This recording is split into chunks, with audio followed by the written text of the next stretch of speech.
Okay, so I've got my drawing set up here. What I can do is, first of all, I'm going to think about what the movie is, and I've got my model already open. Once I'm in here, I can open up the Lego Oneer, and it pre-populates the sheet for me. And I can see a variety of different views. If you haven't got your product open, you will need to open it. Just file open. So into my view palette tool, and what I'm looking for is I'm looking for the main views.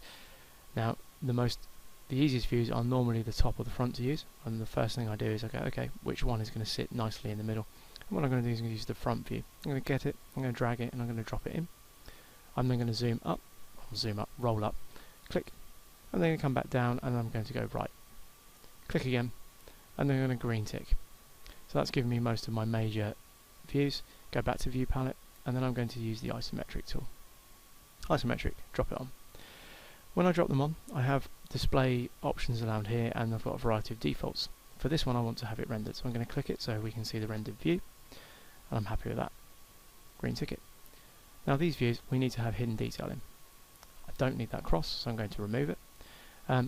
This is the parent, these are the two children, because this was the one I did first. Click on the parent, and in the parent I'm going to click hidden detail, and you'll notice when I do so, the hidden detail within the block becomes apparent. I'm now going to smart dimension the block, and you should do exactly the same. All I'm doing is I'm zooming in on the views that I need, and I'm going to click and drag and drop. If you zoom in on your corners, you'll be able to get aspects such as fillets, and you'll notice as I go through this process, what I'm doing is I am dragging them away from the main piece. Now I've got 7.8 here, which means I do not need 7.8 here, so there's no need to repeat your measurements, but measurements which are unique you should bring up each time. I've got a number of circles here which I can bring out. I'm not going to label the Lego wording itself. Now with this one I need to show the wall thickness, so I'm going to use the select line there. I'm going to click here as well.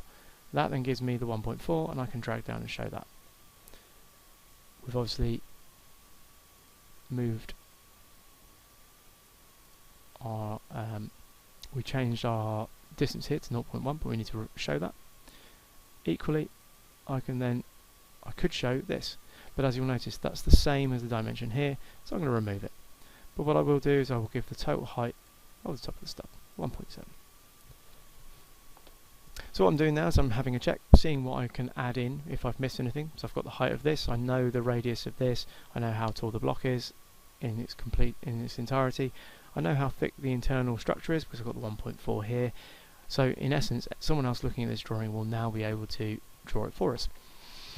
So last things that are missing are some center lines. So up to annotation, got the center line, and what I'm going to do, anything that's symmetrical, so from our point of view between this line and this line is symmetrical, and likewise here to here. We've also got some symmetry here as well, so we can pop our center lines in by clicking that one and clicking that one, getting our center lines.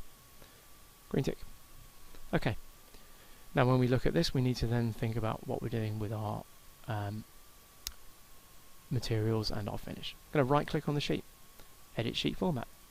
Having clicked that, I'm going to double click on our finish. I'm going to change that to 1.6 R8. It's a fairly standard finish material, a suitable material, and the appropriate material for this is polystyrene. All the tolerances remain the same. I'm going to change the name to single stud. Everything fits in the boxes, everything's the way it should be. The scale is automatically updated. You'll notice that this updated and this updated because I used the ones that were already on the sheet previously without deleting them completely and redoing them. So you might choose to go back and swap those. Click on edit sheet, everything goes to grey. At this stage I can now save it. So that was just us doing a block and doing our first technical drawing for a single stub block. That's been DT TV. Thanks.